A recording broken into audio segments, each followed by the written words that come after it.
Olá, tudo bem com vocês? Espero que sim. Bom, hoje, como sempre, vamos falar um pouquinho de renda variável, né? Hoje a empresa que vamos falar é a Santos Brasil, STBP3. Bom, essa empresa, ela faz transporte e armazenamento de containers. Ela também tem um porto para veículos, para exportação. Também trabalha com exportação, né?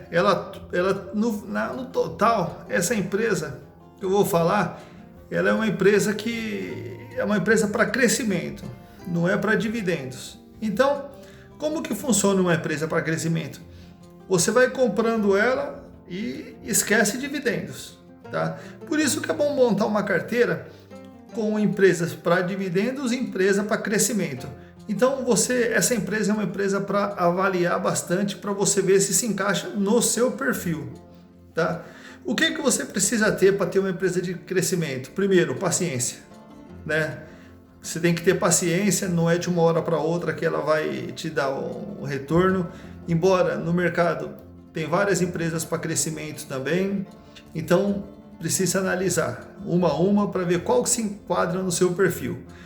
Hoje eu estou fazendo um Saiba Mais sobre essa empresa, explicando mais ou menos como que ela funciona, da onde que vem sua receita e essas coisas assim, né? Então, essa empresa, Santos Brasil, ela é referência em operações com containers no Brasil. É a líder no mercado, tá? Ela é uma small cap. O que é uma small cap? É uma empresa pequena na Bolsa de Valores, embora ela seja grande, mas de acordo com a movimentação na Bolsa de Valores, o que acontece? Torna ela uma empresa não tão grande que nem as outras empresas, que são as empresas grandes. Se você olhar na Bolsa de Valores, tem umas empresas ali que formam, como eu posso falar? São as melhores empresas da Bolsa de Valores. Eu estou achando uma maneira de falar para as pessoas que sabem menos, tá? Então, o que acontece? Tem lá o grupo de empresas, né? É o que forma o índice Bovespa. Então, o que acontece? Às vezes você vê lá, a Bolsa de Valores está em 105 pontos, 110 mil pontos, 100 mil pontos. Como que funciona isso? Então pega-se algumas empresas, salvo engano são 77, 80, uma coisa dessa, tá? Eu não sei precisar o número correto hoje. Então o que acontece? Pega aquele número de empresas e de acordo com a movimentação daquelas empresas, tá? A escalagem subiu, baixou, é quando que sobe e baixa o índice da bolsa. Agora, vale a pena a gente analisar. Se a gente pegar ao acaso lá, pega lá 10 empresas ao acaso, cada uma de um setor, 2 de cada setor, sei lá. Então, olha só, a gente consegue enxergar que tem muitas empresas que elas estão com o valor lá embaixo e o índice Bovespa está lá em cima, que é o IBOV, tá? Agora, vocês têm que analisar bem para vocês, de repente, não caírem em alguma cilada. De repente, você vê lá, alguém falou bem pra caramba de uma empresa, e aí quando você faz análise da empresa, o que acontece? Não é bem aquilo. Não o que as outras pessoas... Não, é o ponto de vista de cada um, tá? O exemplo, tem muita gente que me pergunta, Sérgio, pode dar para entrar na Magazine Luiza, essas coisas assim, para começar. A Magazine Luiza, olha, eu vou explicar mais ou menos como que funciona uma empresa. Uma empresa, ela funciona da seguinte maneira, né? Ela tem que pagar o mínimo de 25% do lucro líquido, do lucro que a empresa tem, tá? Um exemplo, a empresa faturou, você tem uma padaria, a padaria faturou 100 mil reais, mas você tem lá 50 mil reais que sobrou. Aquilo ali, depois que tirou todos os gastos, sobrou os 50 mil reais. Então a empresa ela tem que distribuir 25% daquele valor. Então, quando que você pega uma empresa que está com o PL muito esticado, está muito alto o PL, e ela paga um dividendo muito pequeno, aí você tem que prestar atenção que alguma coisa ali está errado. O PL é a quantidade quantas vezes ela está acima do preço dela. Um exemplo, se você pega uma empresa ali com o PL de 100, o que acontece? São 100 anos, de acordo com os dados que tem ali hoje, são 100 anos para você recuperar o que você pegou, o que você investiu. Então, dá uma olhada. Eu dei uma olhada nessa semana aqui no PL da Magazine Luiza e alguns dados da Magazine Luiza. Era 161 PL, com dividendo de 0,2, salvo engano, 0,02. Então, o que acontece? Está muito acima, né, de todas as perspectivas para uma... Não estou falando que ela não é uma boa empresa, é uma boa empresa, uma ótima empresa, mas você corre o risco do mercado precificar ela de novo muito para baixo. Não é análise de Magazine Luiza, não é nada, tá? É só uma conversa aqui para você entender melhor aí, para você não cair numa cilada, né? Eu já vi várias empresas, né? Estudei várias empresas, principalmente as empresas americanas. Tem empresa que, um exemplo, estava em R$100, depois ela caiu para 50 centavos. Então o que acontece? Tem que analisar. Não é à toa que os grandes investidores não estão comprando.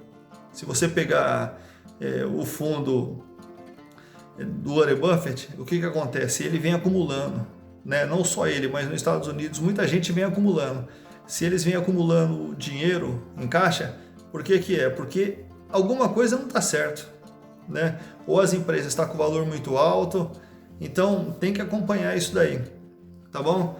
Bom, meus amigos, foi 6 minutos aqui só explicando isso aqui, mas a gente precisa entender, tem que ter um olhar crítico e falar o que é certo, tá bom? Esse é o meu modo de pensar. Se vocês podem dar os seus palpites aqui na parte de pergunta aqui, fica à vontade. Quem sou eu para ter razão em tudo? Negativo. Meus amigos, hoje eu trouxe um livro para vocês aqui, ó. Dinheiro, Domine esse Jogo, Tony Robbins. Esse livro aqui é indicado por muitos especialistas americanos, tá? Ele fala sobre como você juntar um dinheiro, não gastar à toa, economizar, né? Não é ter uma vida miserável, não, mas é que para que você possa montar um futuro decente para você. Esse aqui é um livro de 750 páginas mais ou menos, mas é muito gostosa a leitura dele, não é um livro cansativo, é muito legal. Então, a empresa Santos Brasil, ela opera em 5 terminais marítimos. São o Tecon de Santos, Vila do Conde, que fica lá em Barcarena, no Pará, em Imbituba. Também tem o terminal de cargas gerais, que fica em Imbituba, Santa Catarina, e o terminal de movimentação de veículos, que fica em Santos. Olha só, eu tive um pouco tempo atrás, estive na Argentina e vi o problema que eles estão vivendo lá, a dificuldade financeira, a crise financeira que o país está vivendo, e a gente vem exportando muito pouco para a Argentina, né? O nosso maior mercado é a Argentina. Então o que acontece? Se eles estão na crise, a gente também não vai conseguir importar nada para eles, ou vai conseguir importar poucas coisas para eles, né? Então o que acontece? Isso faz com que o Santos Brasil também esteja sofrendo um pouquinho. Ele já vinha com um cenário negativo antes da crise. Agora com a crise, aumenta o cenário negativo dele. Embora a Santos Brasil não era para ser tão prejudicada como foi nessa pandemia. O problema que teve foi o seguinte, que os mercados asiáticos pararam, né? O mercado asiático parou. Então o que acontece? A gente não exportava mais, quer dizer, né? Por quê? Porque já não tinha mais as coisas para trazer para cá, porque o mercado deles pararam. Então o que acontece? O primeiro e o segundo trimestre foram os trimestres de prejuízo, tá? Mas alguma coisa, né? A movimentação que está tendo, a infraestrutura que tem. Eu tive lá em Cubatão tem pouco tempo, na verdade fui para Guarujá, eu passei ali e eu pude ver ali a movimentação do porto, essas coisas assim. É muito grande, ter uma baita de uma infraestrutura, tá? Então, vamos lá. Possui 2 centros logísticos aduaneiros, de Santos e Guarujá. Foi montado um recentemente ali em Santos, que consegue atracar os navios ali, grandes navios ali, salvo engano são 3 embarcações ali, para que possa estar fazendo descarregamento, tá? Então, além disso tudo, ela ainda tem uma frota própria de transporte. Então, chega o container e ela mesma já tem os caminhões para distribuir, tá? Para levar para os lugares de destino, fazer essa descarga. e ela também tem o armazém, né? Então chega, fica ali em Santos, né, no armazém dela ali, então está cobrando por aquilo ali, é como se fosse um estacionamento. E como que está a estratégia da Santos Brasil? Ela tem uma cadeia de logística, né? Ela montou uma cadeia logística ali para que possa beneficiar os usuários, né? Então o que acontece? Ela já descarrega o caminhão, ela já descarrega o navio, já deixa no armazém dela, já pega o caminhão dela e já faz descarregar. Então com isso o que acontece? Diminui os custos para os importadores, né? E para a gente que somos acionistas, o que acontece? Aumenta o nosso lucro, né? Embora ela distribua muito pouco dividendo, não seja uma empresa para dividendo, mas é uma empresa para crescimento. E se a gente pegar os dados financeiros dela, o que acontece? O valor das cotações, ela está bem descontada. Então é uma empresa bem interessante. Ela tem aproximadamente 3 mil colaboradores, o que significa mais ou menos 3 mil funcionários. Ela é responsável por 16% da movimentação de contêineres no Brasil. Para você ter uma ideia, o ano passado ela teve uma movimentação em 2019 de 1.169.014 contêineres. Então ela fez a movimentação de tudo isso. Armazenados foram quase 200 mil. Né? Então ela tem uma movimentação legal. Eu fiz uma colinha aqui de quem são da composição acionária. Então olha só, quando que você vê uma composição acionária da maneira com que está aqui, é porque as pessoas se interessam, né? Os fundos grandes, as empresas grandes, elas se interessam. É como se fosse você pegasse a Itaúsa. A Itaúsa se interessa pelo Itaú, né? Então tem bastante ações do Banco Itaú. Se ela se interessa pelo Banco Itaú e é um hold bom, o que acontece? A gente tem que ficar esperto ali porque alguma coisa boa está saindo dali. Né? É mais ou menos assim que funciona. Olha só, 29,70% pertence ao The Bank of New York. Eu não sei falar muito inglês, mas é assim que funciona.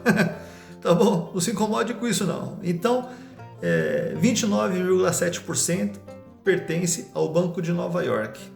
22,3% a PW237 Participações, 6,14% Richard Klein, 5,11% é o Dynamo. Dynamo é um fundo, tá?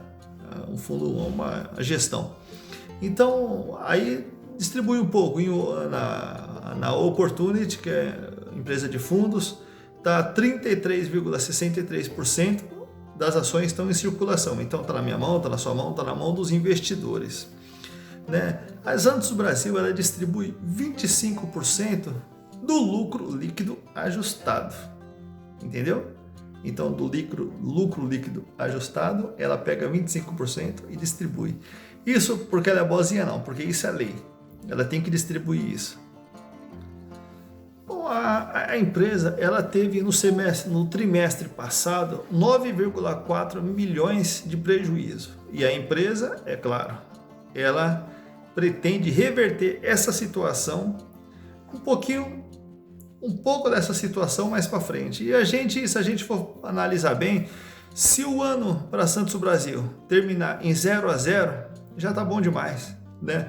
Porque o que acontece? Fechou o ano 0-0, não teve prejuízo, né? Então, o que acontece? Chega em janeiro de 2021, existe toda a chance dela crescer, tá bom? Então, veja bem, né? Essa é uma small cap, né? É uma small cap, tem pouca liquidez. Quando que chega numa crise dessa daí, mesmo ela sendo uma empresa que, um exemplo, se ela não fosse muito afetada, o que acontece? Como que ela é uma small cap, tem pouca liquidez, o mercado precifica demais ela para baixo. Então por isso que a gente vê as ações hoje sofrendo mais do que era para sofrer. Tá? O mercado asiático já está aberto, já está começando a movimentar mais. Então o que acontece? A empresa ela automaticamente já prevê, se está aumentando as importações, o que acontece? Vai aumentar o lucro. Então é mais ou menos assim que acontece. Só que o que acontece também, né? Como que o mundo inteiro está passando por uma crise, as pessoas vão segurar mais o dinheiro. Segurando mais o dinheiro, o que vai acontecer automaticamente? Vai diminuir as compras, diminuindo os fretes e fazendo com que aqueles que importam, o valor do frete fica maior. E a gente ainda tem um outro, porque o que acontece? Quando que tinha vários navios vindo para o Brasil, diminui o valor do frete, né? Porque se esse navio aqui não fizer um desconto, um exemplo, se essa transportadora não fizer o desconto, a outra vai fazer o desconto. A outra vai melhorar o preço, porque é a lei da procura e da demanda, né? Quando que tem bastante, o valor cai. Agora, quando que são poucas as empresas que estão mandando, cara, né, que vai fazer o transporte, ele pode subir um pouco o valor, né? Como que a empresa vai diminuir? Lá na China, a empresa vai diminuir o valor vai diminuir a produção, a mão de obra, o serviço, os custos vai sair mais caro, porque ela também vai comprar menos material. Comprando menos material tem menos desconto. Então vai virando uma bola de neve. Quando chega na gente aqui, não sei se você tem percebido, mas as coisas importadas aumentaram demais. Por quê? É porque o frete subiu. Não é só porque o frete subiu. É por conta desses outros empecilhos que tem no meio do caminho, tá? Então, meus amigos, eu já comecei a fazer aqui a análise, tá? Já comecei a fazer aqui a simulação. Na próxima, talvez sexta-feira agora, já apareça aí o vídeo aí da simulação dessa empresa aqui, para que a gente possa ter uma ideia. A pedido de Jair, nosso amigo Jair aí, eu vou fazer uma simulação também, o Saiba Mais, uma simulação do Banco Mercantil. Se você tem alguma simulação de alguma empresa aí, pode mandar para a gente aí, que a gente faz uma simulação legalzinha aí. E se você de repente achar, tem alguma empresa aí que tá bom pra caramba aí, passa para nós aí, para que a gente possa fazer uma análise e distribuir para todo mundo também. Fica com Deus, um abraço e até mais.